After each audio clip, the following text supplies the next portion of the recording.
Hey everyone, Wagwan, Empress Jalove in that place.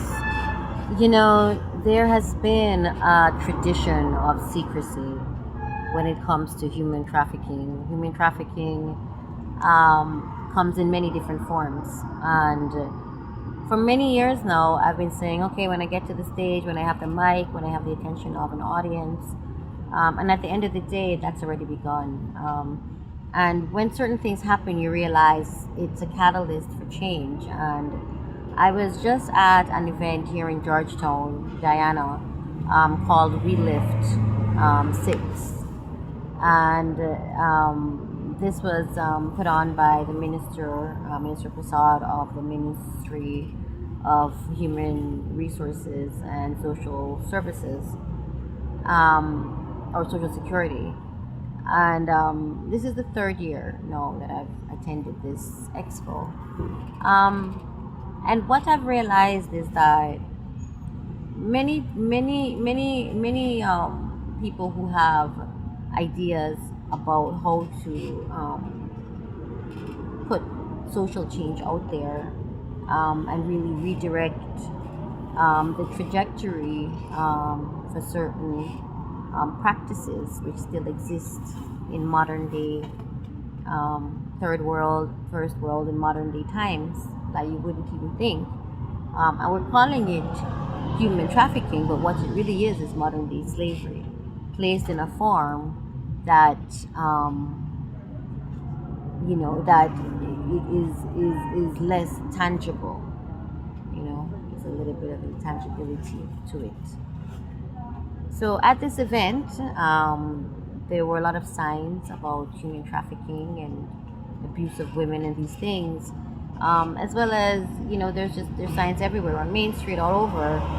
I, knowing that I am even now having my life infiltrated by, I think, what I've now come to understand as one of the core human trafficking rings, which is the Freemason syndicate that is all over the world.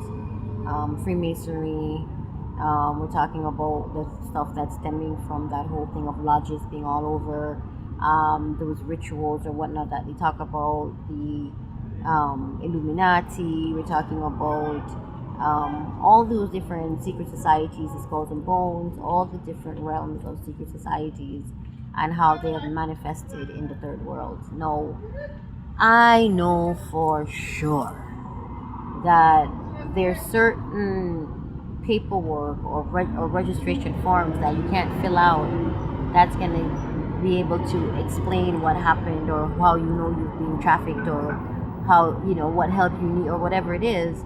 I walked into this human resources ministry, human services ministry, and asked for information, asked for an immediate real information on a particular direction that I needed to take. And in giving information, it was as though I was the one being placed on in investigation or something, or something of the sort. And what I realized in being at this expo, it re-energized, because I walked away from that months ago saying that was weird. Like, how is it that they said they're gonna call me back and they haven't? How is it that they see scars on my face from abuse and they have not responded in the way that they said they would? And I literally never heard back from them. And in me trying to reach back out, it was that kind of shadows and mirrors. It was just very odd. So what I realized being at this expo now, because I'm like really excited, it's an expo that I've showed at and had a booth at for 3 years now, and I realized in sitting in some of the conferences that they had, and listening to some of the speakers and listening to the minister herself, those who had the ideas and placed the plans together, there is something that happens in the implementing of it with those who are directly dealing with the public.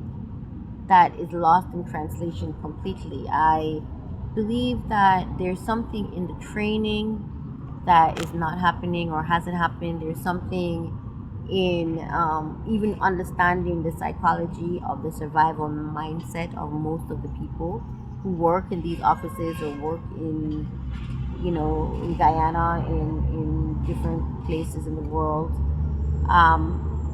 So that somebody who's going to be dealing with something like human trafficking has to be trained in particular ways, have to have a certain compassion and listening ear. This should be a small amount of people even requesting an ear due to that kind of thing. So it made me realize that there's a huge gap in between what those who created it expect and those who are implementing it expect, and that within itself made me very much excited to come on today and talk to you about my personal experience and what I now know, because I had an idea that human trafficking was a trailer load of people who landed in America and they've been divvied up, or they have to work places that they don't want to, and all of these things that you see in these television shows or movies. So when I started to discover that my family is actually have a tradition of human trafficking, and that I myself, what I was running from was the realization that I was somehow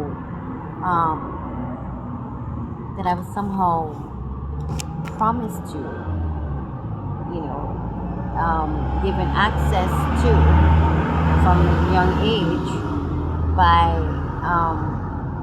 the Lodge Group in the Caribbean, in Jamaica, in order for my family to get certain opportunities as far as material things, finances, and visas, and able to travel and attempt at a better life, or whatever you want to call it, somewhere else. Now, this is where I have to explain to you that I had no idea that there were all these different forms of what you call human trafficking, okay? Because I now realize that this modern day thing,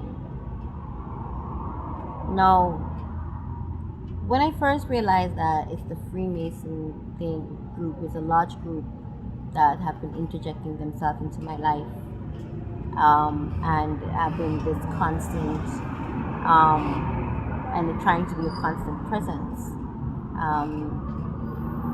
It seems so preposterous, because you think of lodge people as, they're out there, they're making deals, and they're having their rituals, and they're a lot of time have changed proclivities sexually because of the rituals that they've had to perform. So we have an idea already, just from what's out there information wise, of what happens, or what defines that whole thing. So when we now come to an understanding that human trafficking, slavery is a main component of Freemasonry, it's not free at all. There's nothing free about Freemasonry. You understand?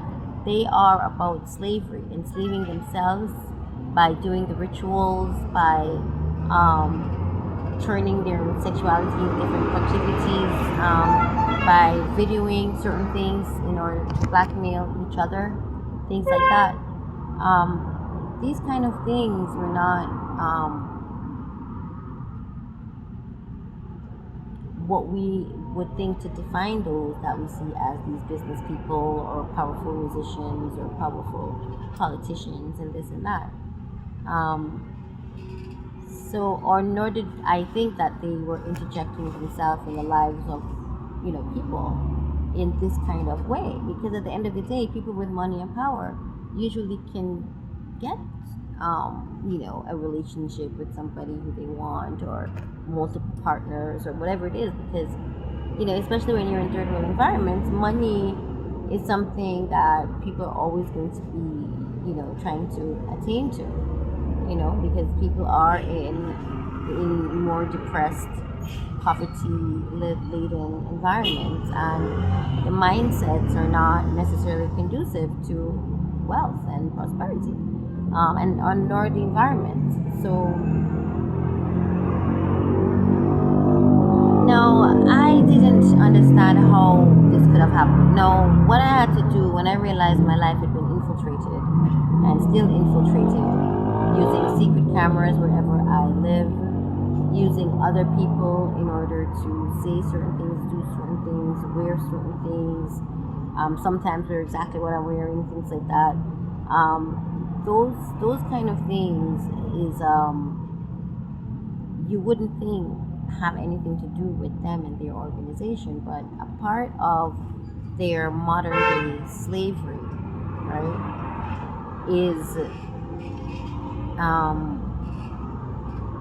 getting human beings from these different third world countries and having them do certain fill certain roles for their organization, or for the elites, that they would like to be filled, but in particular ways, in ways where you're being trained psychologically to play certain parts.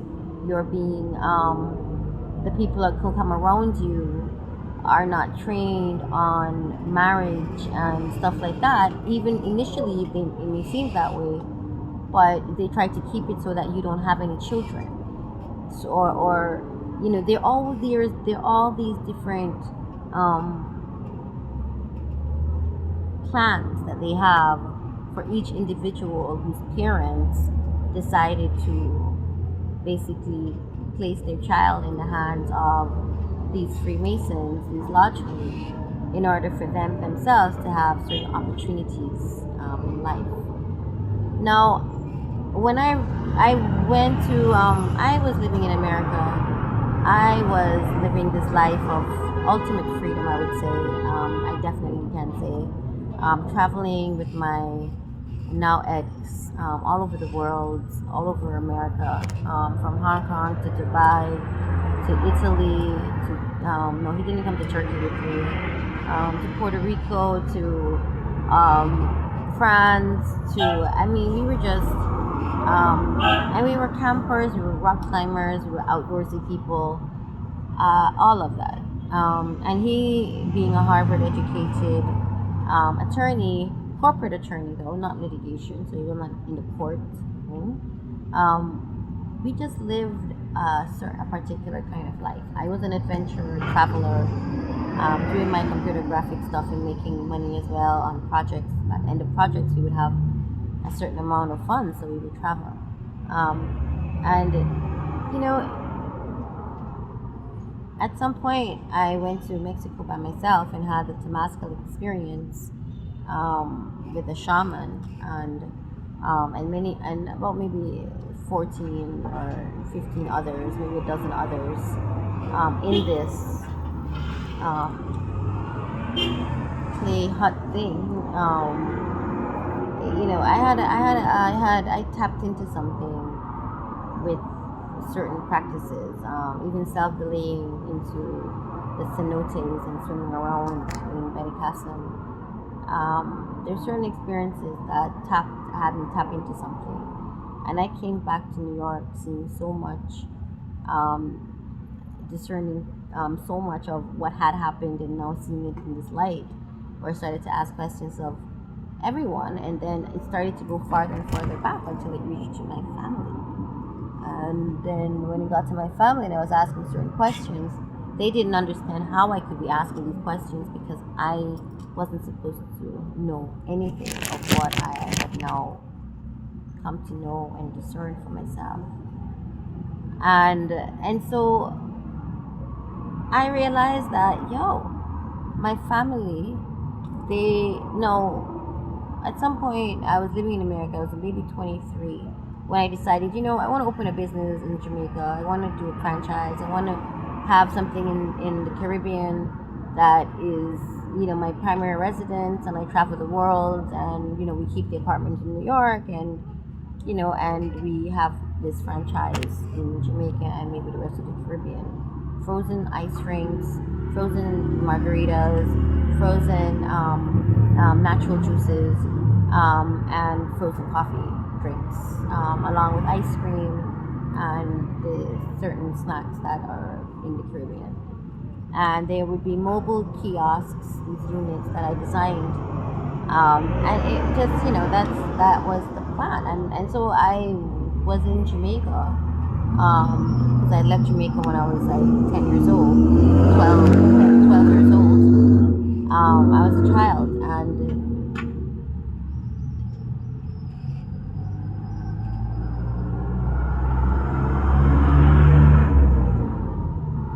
my mother and father both were connected to the same man, Mr. Rowe. I knew Mr. Rowe from I was maybe 3 years old. I still remember him as being this older man who my mother was his girlfriend. And it was like, oh, the older man is, at the gate in this really beautiful car, and we would go to his country house sometimes, in Discovery Bay, all this stuff.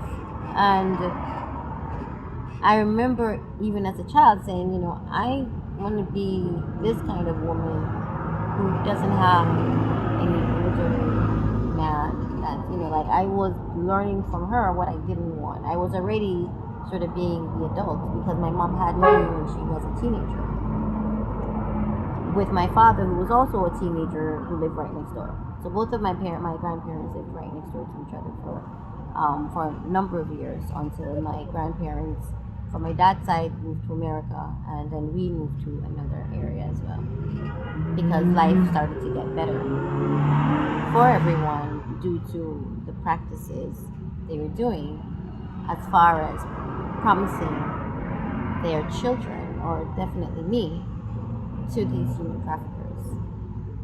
Now, I came to realize years later, when I was 22, that the same man, older man that my mom was going out with as his girlfriend, was, because my dad has a best friend called, he has a best friend that I knew, uncle this and that, and I then found out that this same man, Mr. Rowe, is the father of this man who was my father's basically best friend. My father went to this specialized school because, for engineering, even as in his teenage time, apparently, super bright, super, architectural stuff and this and that. Even at that age. And this boy also, it was like a magnet school, so it was people from all different environments. This person apparently is friends with my dad, is dropping my dad home, and spots my mom or whatever, so I realized at some point that there was some mix up, and that I was already an adult, but I didn't know how deep it went until, again, years later, after my Damascus experience, when I tapped in, started asking certain questions, and everything was leading back to my family, and then to where it must have stemmed. Mr. Rowe, who had many businesses, was definitely part of the lodge, that we knew, and had introduced my mother to others that were able to give her opportunities. As far as it happened in stages. It didn't happen, the ultimate, which was the visa and stuff, didn't happen all at once. It happened all in stages. Almost at least certain thresholds had to be met. Maybe it was my age, maybe I don't know what it was, for certain things to happen, for certain things to develop, for certain things to be awarded or given, or whatever it is. But this group that they then decide, basically they're in the background now of your life, trying to direct your life and attempting to decide for you who you are in the world and what you're going to become by training you psychologically from your child, using your same parents and whoever they can, and whatever means they can, as well as you just having meeting in certain with people, thinking that it's one thing and it's really someone sent by them to perpetrate a fraud.